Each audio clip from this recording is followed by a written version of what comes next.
Welcome to Transformations with Tara. This is Tara Sutphen. And my guest and co-host today is Jason D. McKean. He is the voice of over 1 million recordings throughout the world. And he has all these books now. They are just so great. He is the tarot wizard. So if you want to learn tarot, you need to go to Jason. Really fun. Yes. And Thank you. Thank you for that, Tara. Jason, it's just so great to have time with you. You know, we don't get that much time together, so it's really nice when we get even Zoom time. That's right. Welcome to Transformations with Tara and to Jason too. And today we're going to be talking about the joy of writing. And we have been having a lot of writing over the years. I mean, you know, I do a lot of articles and stuff, but I finally pushed myself to get Soul Writers done. And so Soul Writers is now on the bookshelves and Amazon. You can just order it, you know. Hey, Jason. Right. Yeah. So, yeah. So, and then nice hardcover version. Yeah, you have the hardcover version. Soul Writers. Nice. It's a thick book. It's a very thick book, and it's very funny because I took like a third of it out. And I thought, oh, you know, I just need to, you know, I don't know if this goes with the book as much. It's kind of another book. And so I've started to write that book, but I've just, you know, I have this book. And it's like, oh my gosh. You know, I didn't realize it was going to be 409 pages. Yeah. Yeah, but with a lot of great photos in it, you know, photos that, you know, they aren't like ones that just everyone has seen already. Yeah. Who's been part of, you know, the Sutphen story, you know, over the last 40 years or so. Well, yeah, I think it's 40 years now. Over. Like something less. Yes, or something. Yes. So yeah, so there's a lot of different pictures and really it's because of to bring together the three main people who are doing automatic writing from the other side. They were all friends, and so I just show pictures of them together, you know, and some of their you know, lovely pictures. So it's nice. Can I ask you a question about Soul Writers? Because, you know, because I don't think we've really, you know, talked since you've published it.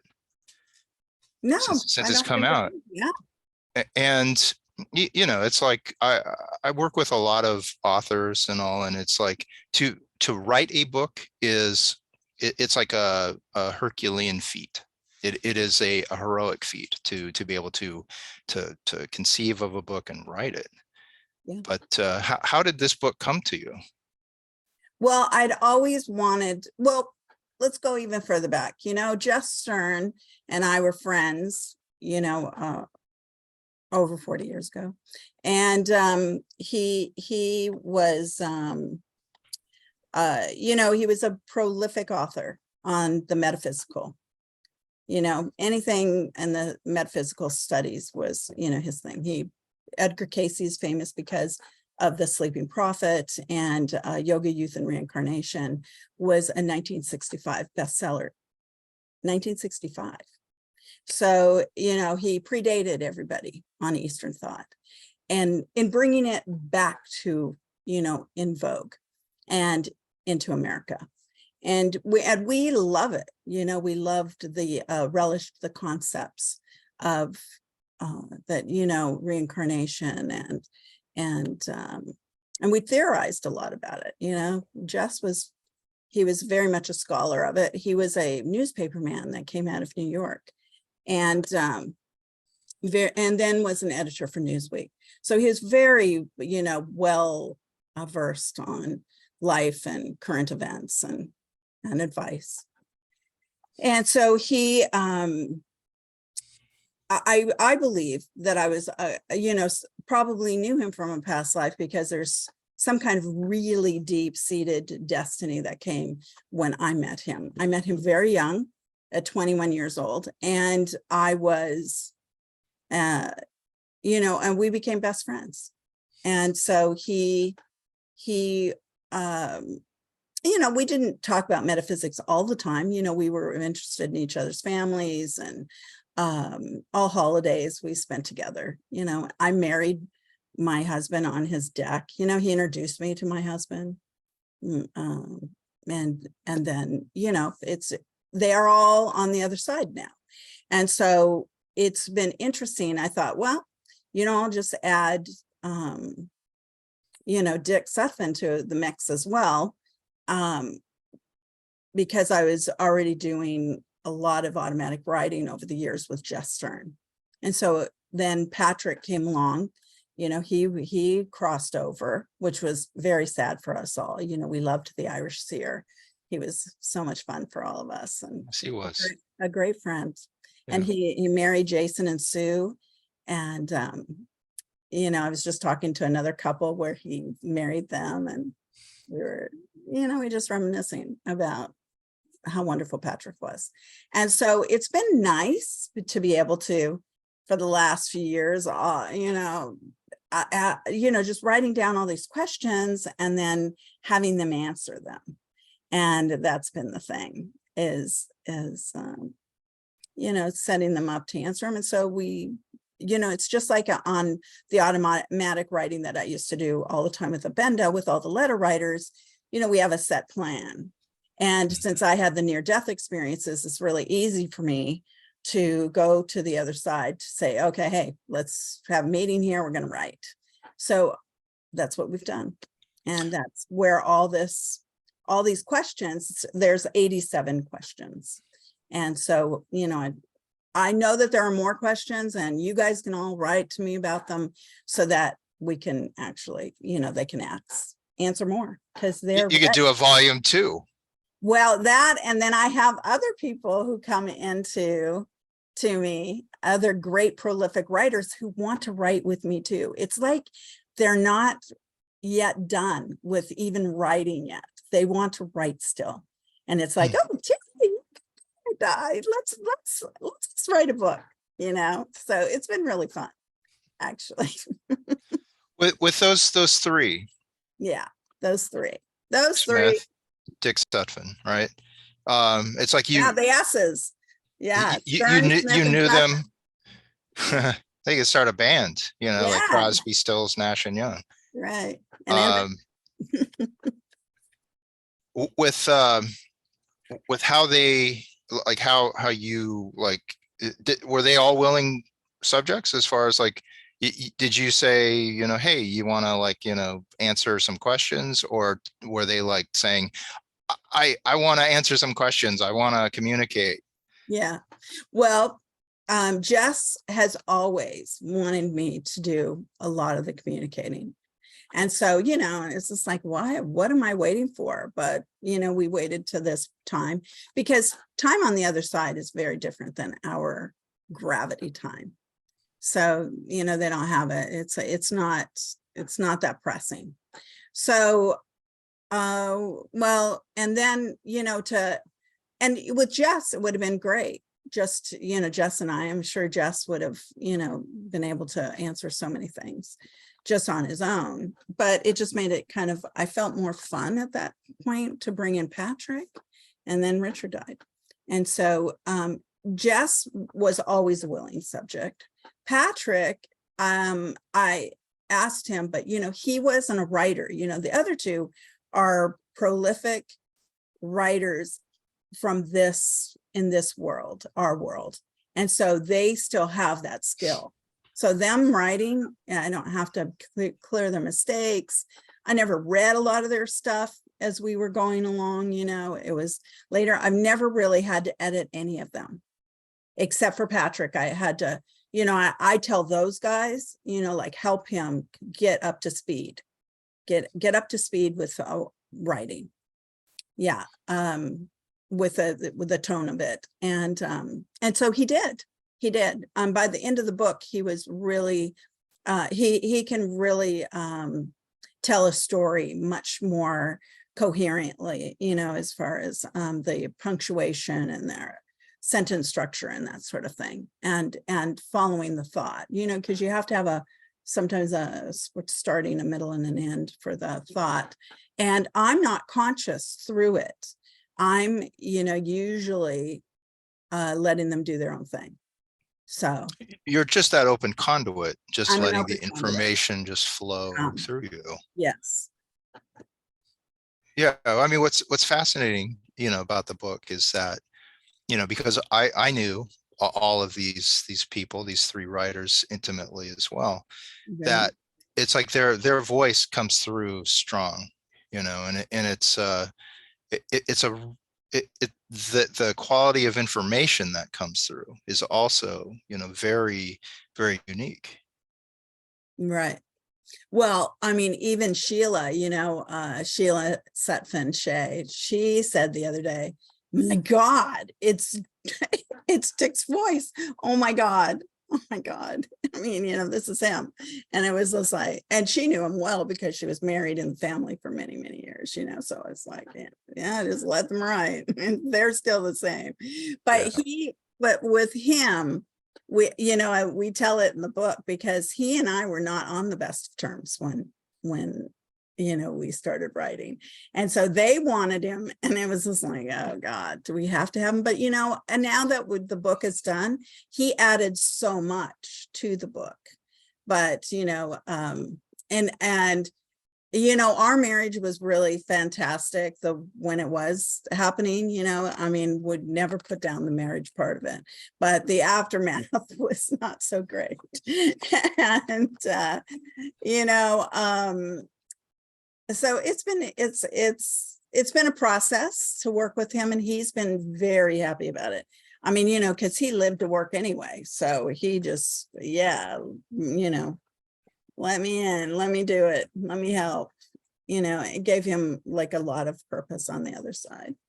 And maybe it was always destined, I don't know, but I think it was a choice for him to add him. So you know, he added a lot too.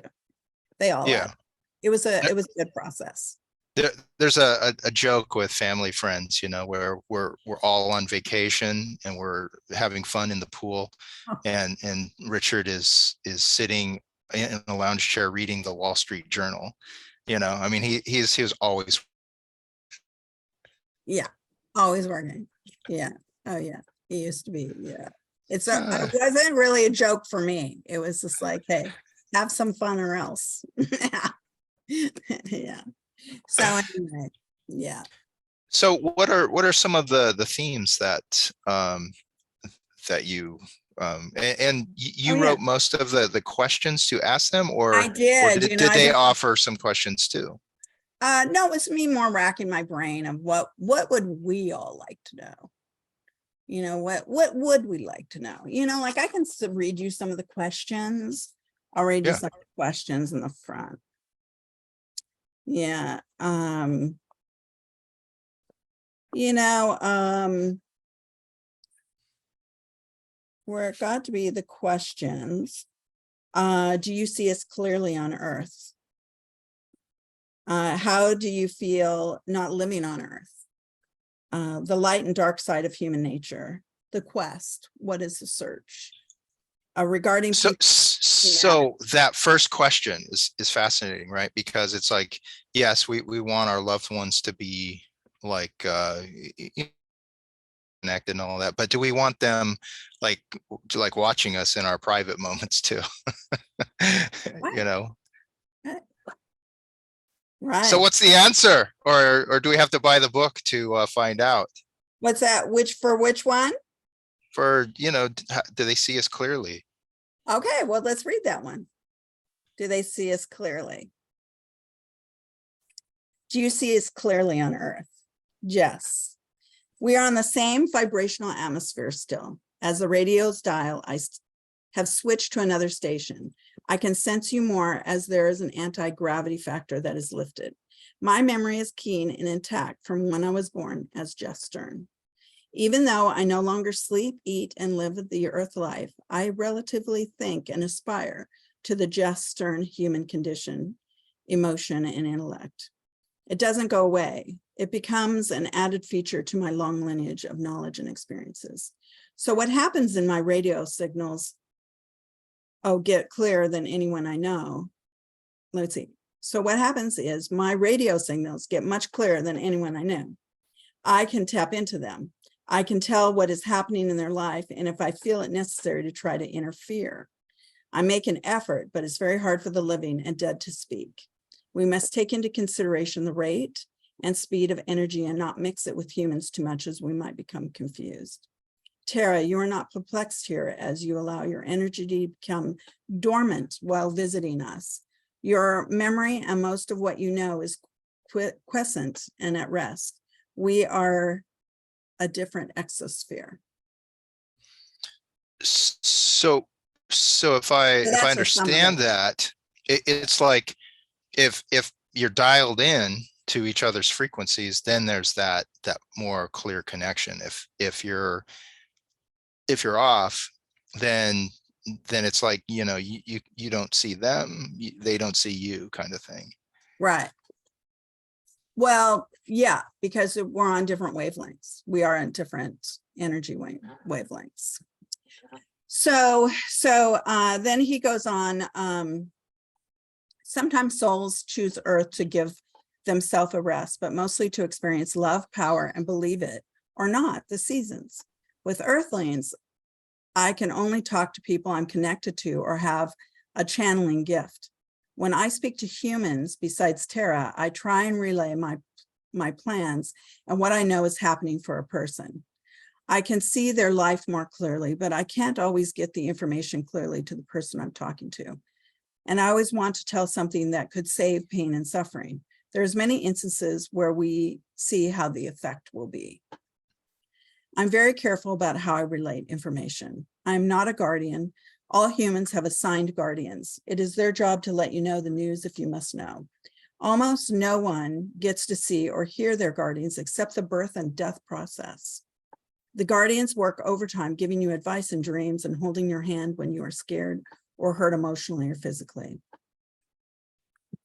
So then he wrote, Tara and Jess are being guided. Tara and I, she was 21 when I met her. I was 64. Was this an accident? Important meetings are never by accident. She was ushered to acknowledge me by Abenda. Did she know she was being guided? I highly doubt it. Logically, what old man becomes friends with a very young woman? Tara became proficient in the psychic arts, and we are now here at this juncture. We were always meant to experiment with this work. She with a pen, me with my curiosity, guided to you, the reader. And then I interjected, I decided to ask Dick and Patrick the same questions. They don't want to go to the Byzantine house. They want to go to a recreation of my Malibu home. I say, okay, as I had a teen class in the dining room every Tuesday evening for 10 years, as I taught psychic insight and divination instruction. I tell them only this once, as we are to work at the Byzantine house from now on. Yeah, and the Byzantine house is Jess's house. And it's a big gallery. Anyway, so maybe they read about it. I don't know. As we start to write the answers to some of the questions, I ask Abenda if we should have Dick helping us out yet. And he hasn't gone through the sanctorium process where he will become spryest and one of them on the other side of the veil, even though he's been dead 6 months and has followed my team the whole time. Dick starts to make suggestions to use his earthly books, and I speak and ask Abenda if we can kick him off the project. Already, he's trying to take over. Mr. Aries never knew when to take a backseat. Dick looks at me and apologizes. Abenda is relishing that I'm argumentative with Dick instead of her. She says in a no-nonsense tone, we're keeping him. And she did. She said it really like, we're keeping him. Yeah. And he's truly sorry for all what happened. I don't say anything and go back concentrating on Jess ideas for this book and our meeting. That night on my iPhone is a notification. And it's from Trisha Wolster, and she lives in New York. And she says, "Hey, Tara, I'm dreaming and seeing my deceased twin brother who died a few weeks ago, but no verbal messages from him yet. But I got one from Dick Sutphen very clearly. He has regret and remorse. Hello in heaven from Dick. Can you tell Tara I need to apologize for losing my way? The love I have for Tara is very deep and real. My best years were spent when we were together." So it was from that fight on the other side that he felt he needed to have someone else come to apologize to me on the earth, which, you know, it just is such sweet validation, really. And so, Patrick, I see everyone pretty clearly. I take time to study their vibration pattern, and I match it like Tara taught us to vibrate at the Earth's frequency. So I did listen, Tara, and it helps me on this side to see all of you. And that's why I can create movement and what all you would call poltergeist experiences. I've been trying experiments where people need to be led to help. If they have self-destructive habits, sometimes I can move them toward treatment. They don't know why they chose it. I cross the borderlands, often to head to Earth. I like it where I land in the new realm. This place being my home on the other side. I tend to look for the border crossers here and ask what tools they use to communicate or work on Earth. So, and then there's Richard too, Dick, and then, you know, Benda, she always offers all her stuff. So that's probably enough of me reading, but anyway. So, you know, I mean, people loved this book, and some people have really cried over this book. So, which is very sweet too. They just really like all the contents of it, but they basically put it from their perspectives of how they're experiencing things. Yeah. So Jess, Patrick, and Dick are all like, you know, they are at different levels in that, you know, I mean, Jess has been gone for 20 some odd years. Yeah. And, you know, Patrick a little bit less than that, but, you know, Dick has been gone for 3 years now. And, yeah. So I can see where, you know, their experience of it would be, you know, from their point of view, and you know how they put it into words too, you know, as far as, since they're like Jess and Dick are practiced writers, you know, disciplined writers. But it's still, I mean, it's fascinating. It's a really fascinating you know, book, and it's well rounded in that, because they do come from having these different layers of experience. Well, it's not only the layers of experience, you know, it's a really, with the influence, you know, I realize that, you know, no one's ever done anything like this.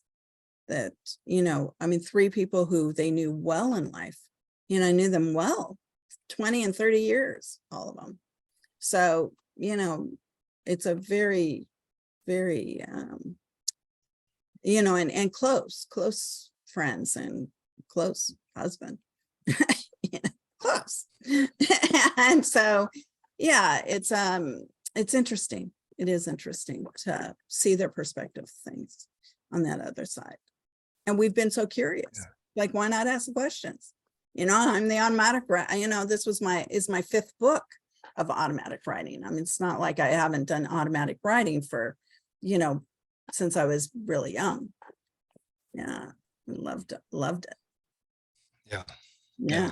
Asking everybody else questions, but my spirit guide's always been pretty good as far as being a conduit too. Right, helping to kind of keep things focused and make sure that, you know, you're in this space where, I mean, it sounds like you're able to create a protected space, a comfortable space, you know, so that when, you know, you're in these meetings, you know, that you're able to get as much information as you can. Right. Well, and I thought it was real interesting that, you know, like they wanted to come to the table, you know, there in the Malibu table, because, you know, I had the teen class for 10 years, and that's where we sat, is at the table. But they'd bring, you know, we'd have all those chairs, and it had the back bay window, you know, I'd have 13, 14 teenagers in there, you know, every week. And so it was fun, you know. I just, yeah, I look back at some of that. They were fantastic. Yeah, Fantastic. one other question about the process too. Mm. Did they ever show up like together, or were they separate? Like when you were talking with them and getting information? Did they come in together or separate? Yeah. Oh no, we would always sit together, all five of us.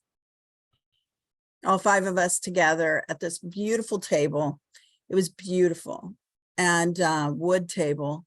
And it's not round, it's kind of oblong.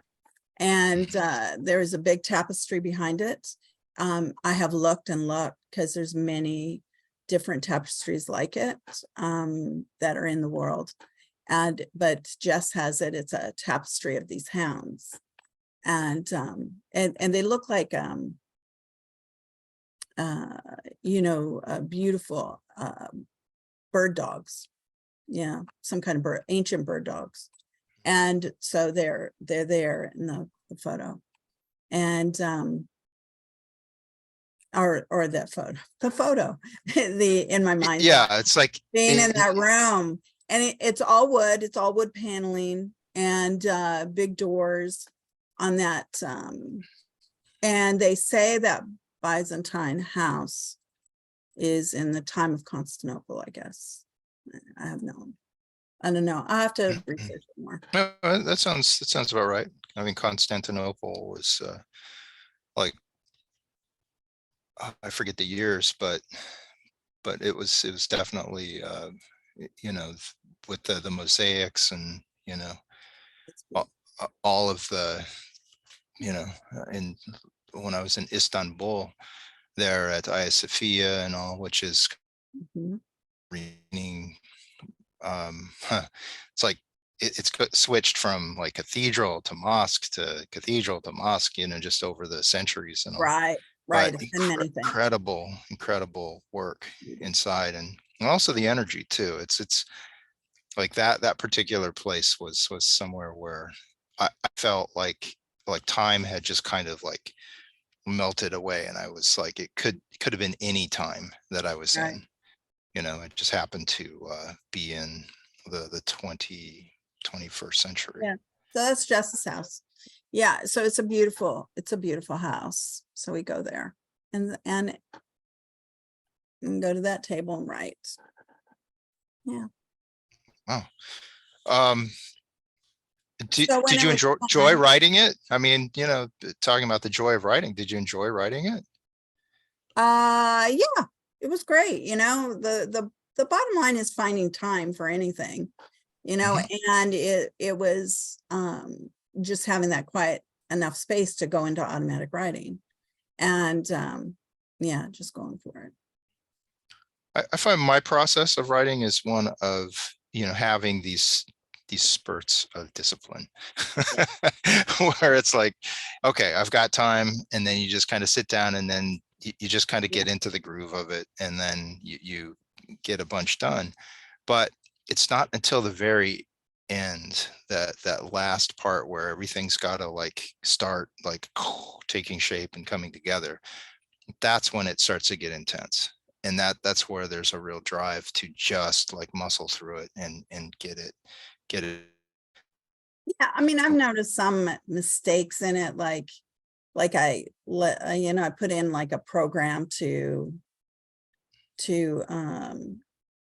fix kind of some of the grammar and stuff, and some of the punctuation, and Mhm. they would, you know, they would change, they put s's here, and you know, they'd kind of mess up the whole sentence. I had to go through it, like, oh my God, I have to change everything now. Yeah, I mean, you know, it got to be things like that, but it was fine, you know.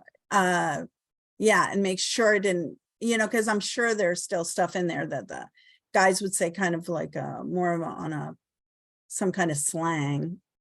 Like I think Patrick said something about mini a splendor thing. That's the same, but like it would change to things, and it was like, okay, gotta go in to change that. And yeah, Yeah.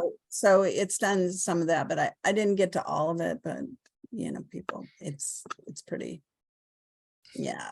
My agent, when I first did it, said, my God, this is the cleanest script I've ever read from. And it's like, no, we're writers. Yeah, everybody's a writer. Even them, they're writers. It's going to be clean. Yeah. Yeah, they didn't make me work too hard that way. So it is available in on paperback and hardback, right? And Kindle too? And Kindle. Yeah, At Amazon, anywhere Amazon. else? Amazon. Oh gosh, where is it? Yeah, it's gonna be in the Malibu Shaman next week. And Yay. I mean, whenever I take them over there. And then I'm in the East West bookstore. It will be in Sedona. Which one? Which East West? Florida. Yeah. So, pardon? Which is East West? East West bookstore, in Mountain View, over there. Okay. Up Northern-ish Northern California. Yeah, they're California. there. And then, Below San Fran. yeah, not only am I there, but Dara the Unicow is too. Yeah, by Everest Sutphen. Everest. Yeah, we become a whole book, all of us are writers. So even down to our 7-year-old now. Our 7-year-old. And Asian. Yes. So Jason has lots of books. Show us your books, Jace. So I have 2 tarot books. Yes. I have some journals and stuff like that, but I've got the Magic Channel tarot reading with the Tarot Wizard, which is a spiritual overview of reading tarot. And then if you want to get into the weeds, if you want to start to look at every single card, then there's Tarot Circles and Cycles. Right. And both of these are available at Amazon. I mean, that's the best place to get them online. And I think that when you have something to say, when you get to a place in your life where it's like, what I know, this is like something I can share, and then you have to start shaping it, creating that formula with it, so that you're communicating it in a way that people are understanding, that they're not just going, what are they trying to get at? It's just you just create the structure of it, and that's what I've done with the tarot, in a way that it doesn't also just kind of lock it in. It's like, well, it always has to be like this, and this is the only way. Mm-hmm. There's lots of different ways to read it, but I think that the book that I've written, the 2 books, that they open up the horizon there for people, so that they don't get too locked in, Yeah. to how it is that they're reading it. And it comes from a reader, someone who has read for the last 10 years in, every imaginable type of environment, situations, from, wild parties to, being in the psychic salt mines there of the stores, where it's like, one reading after the next, after the other. Mm-hmm. I know. I think that's my term for it too, is the psychic salt mines. That's psychic salt mines. I don't know. I've enjoyed it. I enjoy it so much. Yeah. Yeah, it's like, those places where it's just, again, it's like, okay, you've got a reading now, 15 minutes. Okay, you've got another 15-minute reading. Okay, you've got another one, and it's just like, oh, you know, you just feel like you're there in the salt mines all day. Yeah, but I loved Mystic Journey when it was like that. I mean, talking to people all over the world, it was really fun. The stores are like all sorts of questions, you know, imaginable, to the you know, the ones that are very kind of broad, that give you a lot of freedom to just kind of, you know, go in, and then the very specific, it's like, you know, what is going to happen on this day if I do this and that, you know, it's like a really wide range, and it just like, it prepares you for reading, and you know, just going into these places of trusting what it is that you're getting, Right. the information. I agree. I agree. Because that's what you learn. You learn really fast how accurate you are, to trust your gut, to just say it. Oh man, and just blurt it, you know. I've been doing that lately. Ooh. My sister, yeah, our sister. Anyway, they've Your been sister. coming after me. Yeah.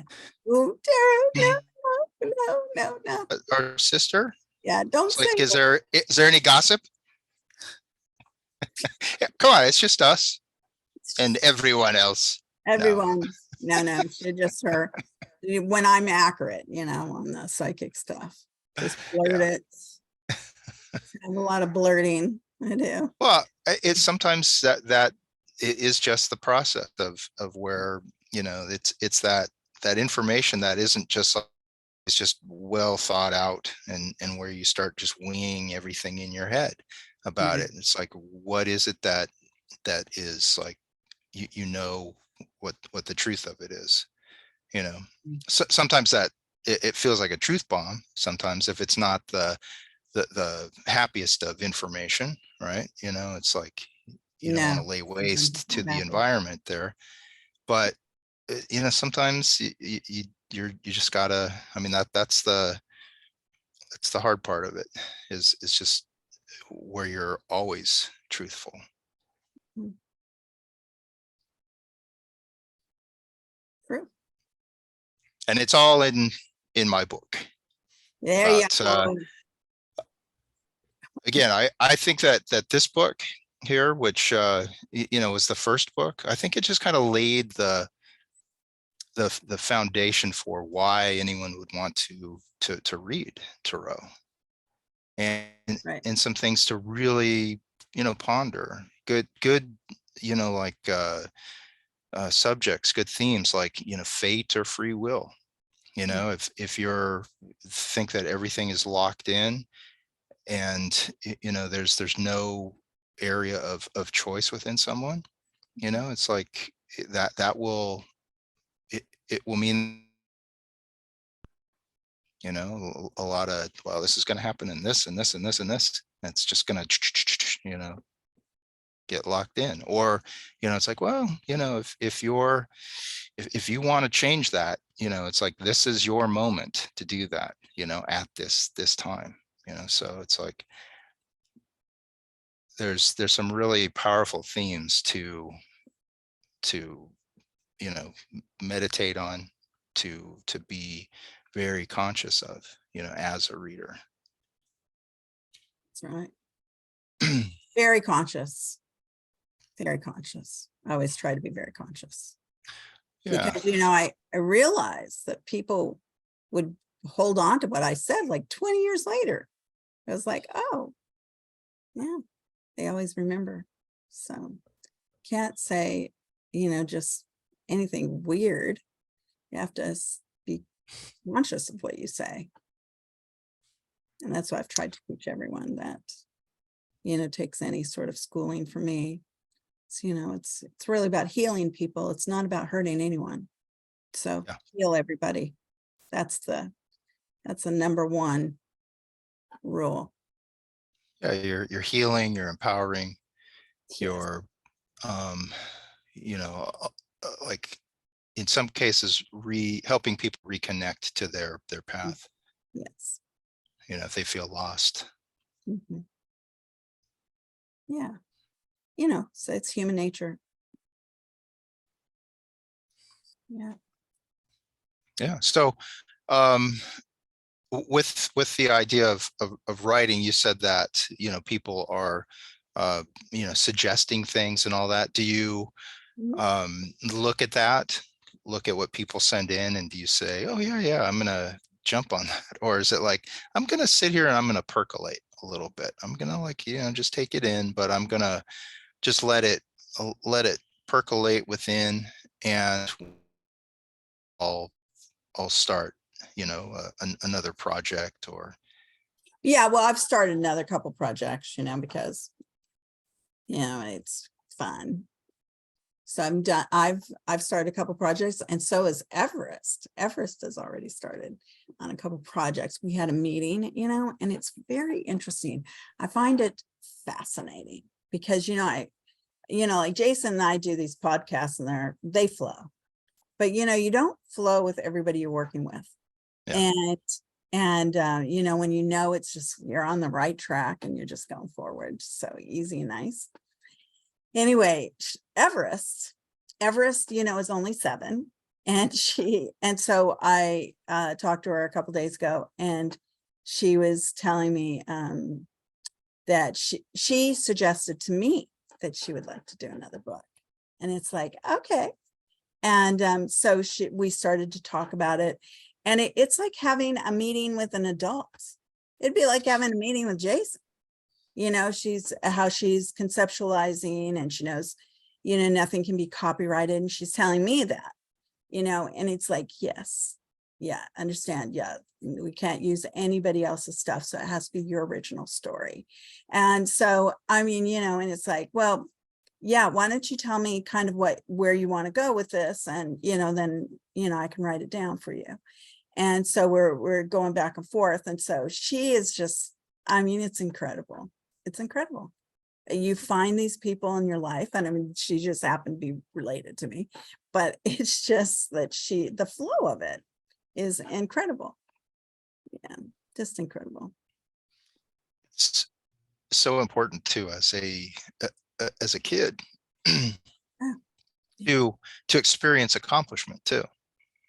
oh, yeah. Well, she really how this came about is because she's been, in my iPhone, I just put on the voice memo and we tell stories, but she began telling me a lot of stories. And so I just let her tell me stories. So she's quite the storyteller. And it comes from her experience, talking to her dad when she was little, 2 years old up, he would be reading to her on Skype, FaceTime, Messenger, anywhere. She's, like hours talking to him on the phone. So she loves to, converse about things. She's an air sign anyway, and Mhm. loves to, have ideas and talk. So, yeah, and play for hours. Yeah, that's a perfect expression then, as far as, like, Mm. taking it from, just talking about it, committing it to paper, and sharing it. Yeah. So she's in, she's all in. And yeah, it's great. Is that what I'm getting for Christmas from her this year, is a copy of her book? It's a couple books. Yeah. Yeah. I don't know. We don't know yet. Yeah. Probably from her. Yeah. No, that's great. That or a cake or cookies. She loves to make cakes. Yeah. Give them as gifts. She's a reincarnated baker as well. Well, one thing I like to tell authors too, and people who have a, a a story, or, a part of their own experience that they're wanting to share, is that through the technology of the day, it's like, it's not so difficult, to bring your words to the public. And, if one is feeling the crunch of time, like I have a client who's in his mid 90s, and is an incredible writer, and, had never published a book before. And it's like we brought it to the fore in like a couple months. you know, and it wasn't like they had to like shop for agents and, you know, like go through this whole process of acceptance and then going through an editor to change a bunch of stuff. You know, it's like it makes it something that is, you know, a fairly immediate form of you know, taking what's important to you and sharing it with others. And you know, I think that I mean, I love physical books. I think you're the same, as far as I Oh, think yeah. that you know, just like the words on a screen are a little less I get, impactful. yeah, well, it's not so that they're impactful. What I find is there's so many interruptions when you're on the screen. You know, you swipe your hand this or that, or, you know, it goes away, or, you know, I like the whole physical thing about a book. It just is so much easier for me than even though I read a lot since I have really great eyesight, I can just read and read and read on my phone or on, you know, the internet or whatever. Mhm. But yeah, I've yeah, because I still have 20/20 eyesight. So Fantastic. I meditate. It's called meditation, everybody.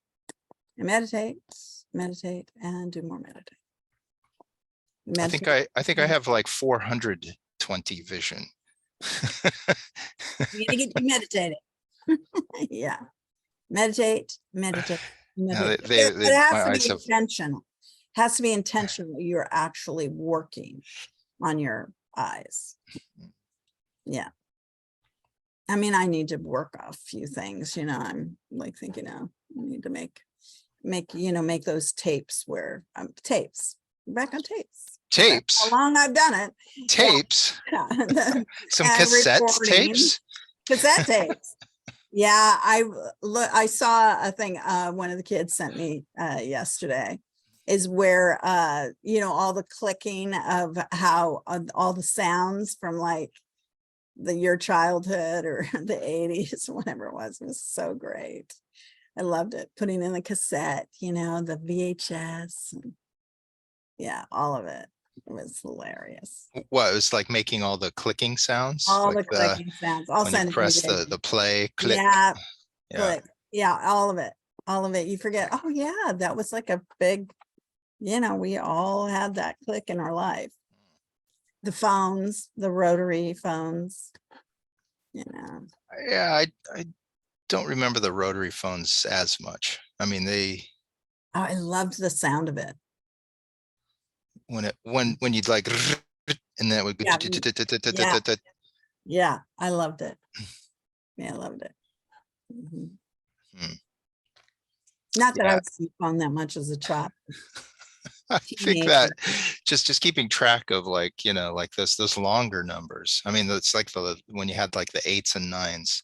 Because I guess I do remember them in the 70s. It's like it would just take a much longer like process of, like, you know, like dialing those rather than like 1 1 1. It was like 9, you know. Right. It took a while. Yeah, Yeah, yeah. There was a process. I mean, it wasn't fast. It wasn't like it is now fast. no, You had to have patience. there's no speed dial on those Yeah. rotary phones It was either. yeah, it was very zen. You had to have some patience. Well, maybe that's why I have patience. Yes, because of all those This things. is yeah, there is something to be said, you know, Okay. for knowing how things took time back in the day. Mhm. I Mhm. mean, it just is. It's an influence for sure. Um, and especially with writing too. It's like, a lot of the books that I did, you know, 'cause I've probably created probably about 50 books, you know, for other authors, myself. You know, it's in the first half of that was all like, it would take months to create a book. It would take months. Yeah. There was a lot of More than paste months. up It and took me layout. years. I mean, you saw Richard was dead 6 months before I let him like think That's about that's not writing. even the writing of it. That's not even, it Yeah, the was just the writing, not the production writing. of it Oh, took months, you know. oh, production, yeah, it takes months. Yeah, of putting Months, together a book yeah, that was to put it already written. together. Yeah, put it together. Yeah, so it's readable and has a Yeah. style. Yeah, and so I understand the Finding process of it. finding the title, because my other book is Soul Agreements, one of my books. Hmm. So Soul Agreements and now Soul Writers. Yeah. But it didn't really have anything to do with Soul Agreements. It had Soul Writers were, that they were on the other side. Totally different concept, Completely different. you know, like and again, a really strong book. I mean, you know, it's something to be very proud of. Thank you. Thank you. And you know, it's like available on Amazon. Yeah. Yeah. Look it up. Tara Sutphen, Soul Writers. That's right. Oh, I have my copy too. Yes. It's like crossing over the moon there. Yeah. My favorite other topic, the moon. So what else is cooking? Anything else? Well, I have a lot of seminars and stuff and, book signings that people really want me to come all over the place to book signings. And, I've been a bit of a homebody. So this summer. I've got classes coming up. I do a monthly class at Kathmandu Boutique in Santa Monica, a monthly class at Healing Oaks Crystals in Simi Valley. And those are both coming up this week. You can go to my Facebook to see it at Jason D. McKean. And then I'll be in Bakersfield on I forget what day it is. It's Saturday. I guess that's the 16th. And I'll be there. Is it the 16th or 17th? I don't know. Do you need for, what is it, a Saturday? It's the Saturday. Yeah, it's like an all day like reading for doing private In September? classes. Yeah, 17th, isn't it? 16th is Saturday and 17 is Sunday. Okay, so it's the 16th, 1/6. And and these classes that I'm doing, I'm getting, for the ones that are live in some of these stores like Enchanted Cottage, Healing of Crystals, and even the Odie Studios there in Anaheim coming up in October. It's like just really, going deeper into what it is that one is reading in the cards, and in getting past like just seeing the singular in the cards and seeing how it all blends, how the energy blends and flows. And when we see movement in the cards, that's where we can see where someone is going. That's where we can get into that predictive aspect, into the divinatory aspects of the tarot, and let we can become those fortune tellers that we are naturally. Mhm. Let it come to the fore. Yes. Yeah. Let it come to the fore. Well, thank you, Jason. For Yeah, being thank you so for sharing today. your book today, from reading from it, Soul Writers. Yeah. Yep. So on Wonderful. more wonderful and fun things. Yeah, well, thank you. And I hope that they have a blessed week. Yes. Yes. Thank you. Yeah. So anyway, so thank you for joining us, and you heard that there's lots of upcoming he's at these different wonderful stores, and so he'll be doing classes, and you can teach at any time, so you can call Jason for a session or me for a session too. Where can they reach you? TaraInsight.com. How do you spell insight? TARAINSIGHT.com. How about you, Grace? Well, come to Facebook here, Jason D. McKean. You can see it in the screen there. If you're just listening, then JASOND as in Dumbledore, Right, McKean, MCKEAN. great. Okay, thank you. Lots of blessings, everybody. Lots of love. Thank you, Tara. Lots of love to you.